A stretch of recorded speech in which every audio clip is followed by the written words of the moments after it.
Happy Sunday and welcome to our broadcast. We are still getting the platforms ready and we will be live soon on all the platforms. Happy Sunday. Ní gbogbo ibi kíbi tá bá wà káàkiri. Mo kí gbogbo ọmọ Yorùbá o, mo kí wa pé ẹ kú sinmi èní. A dúpẹ́ f'Ọlọ́run pé a tún láǹfààní àti pàdé ra wa again. Ẹ bá mi máa share, kẹ́dẹ̀ bá mi gbọ́wọ́lé like, and let us crack on in just about a few minutes. Mokiwa, if you can hear me loud and clear, let me know in the comment section.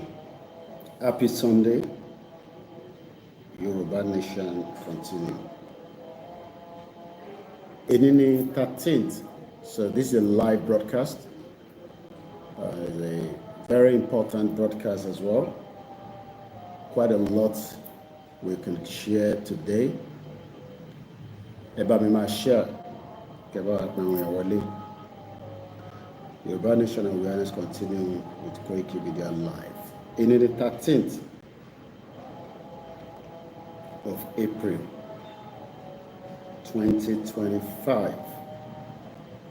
Ọjọ́ náà súnmọ́ lọ díẹ̀díẹ̀, ọdún yìí náà tún lọ. A dúpẹ́ f'Ọlọ́run. So I'm pushing as much all the platforms out. We're streaming on all the platforms. We are fully live. I hope our transmission will be stable, and I hope we will go audio mimajade properly. Please let me know in the comment section if you can hear me loud and clear. Beshen Wale, madam pin program here. Koikimedia live. Onani our lawyer. Very important that Eba Wakmi program here kó lè káàkiri gbogbo ibi tó yẹ kó dé kí gbogbo ọmọ Yorùbá lè mọ ibi tíṣẹ́ dé àti ibi tá ń lọ. Mo kí wa bá mi share program here. Èmi náà share lọ́dọ̀ mi, and we have not yet started.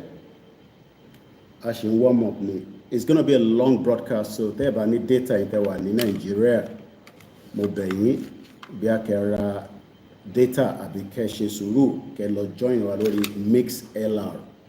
Ó wà cheaper. Do not tell me, Koiki, program yẹn ti gùn jù. I am not interested. Kò sí nǹkan tá lè ṣe sí yẹn. Mo kí gbogbo wa lẹ́ẹ̀kan sí. So ẹ bá mi máa pè. Mo kí alànà